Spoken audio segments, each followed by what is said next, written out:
Здравейте! Сега ще ви разкажа как да подготвите разсад от домати, за да засадите в вашите сакси, градина или на балкона.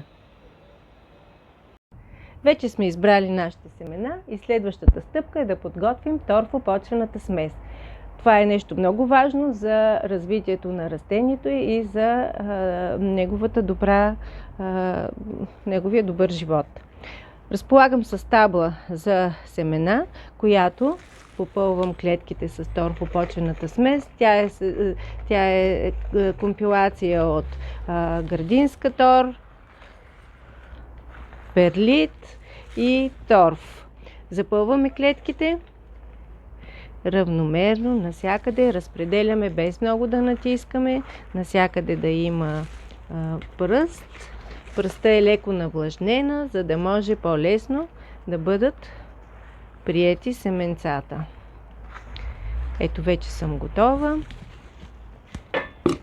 и преминавам към засаждането на семенцата.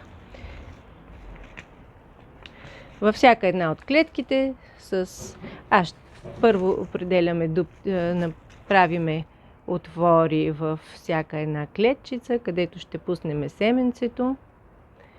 Така и започвам едно по едно да избутвам семенцата във всеки един отвор.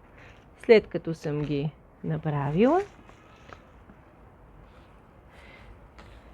добре покривам и за доматите трябва да покрием с още пръст. Покритието е около 1 см отгоре. Много е важно добре да полеем. Можем да полеем с вода. Разполагам с тава, в която напълваме с вода. Така растението се полива отдолу и се напоява много равномерно. А можем и да полееме с съответна пръскалка, като много внимаваме да не извадиме семенцата на повърхността и да не ги увредим. Катри, засяли сме нашите семена. Добре е да покриеме табличката с стреч фолио, което да запази топлината на растението, както и влагата. Покриваме и поставяме на добре осветено, слънчево, топло място. Необходимата температура от 25 до 28 градуса за по-бързо покълване на семената. Влажността също е голяма, около 90-95%.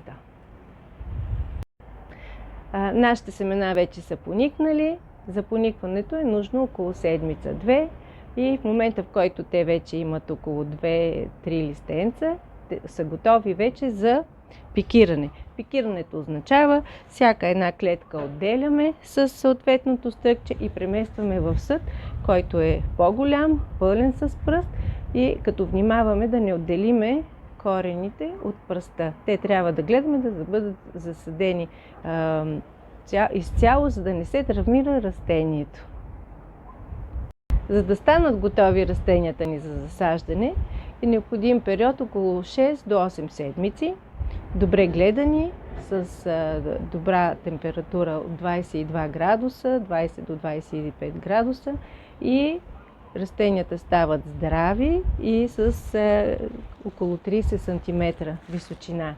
Тогава те са готови за засаждане в градината ни или в кашпата.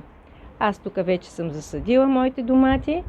Растението става високо, горе-долу около метър и 80. Затова, за да не се прекърши и увреди при дъжд, бури и вятър, е добре то да бъде здраво привързано с съответни колчета и здрави конопени връзки. За да може доматът ни да се развива добре, е хубаво да бъде на слънчево, добре поливано, както и почвата да бъде обогатявана през определено време, като не се прекалява. Можем да я обогатим или с специални препарати от агроаптеките, или с добре обгоряла оборска тор. Това много подхранва растението и спомага за добра реколта от добри големи и червени домати.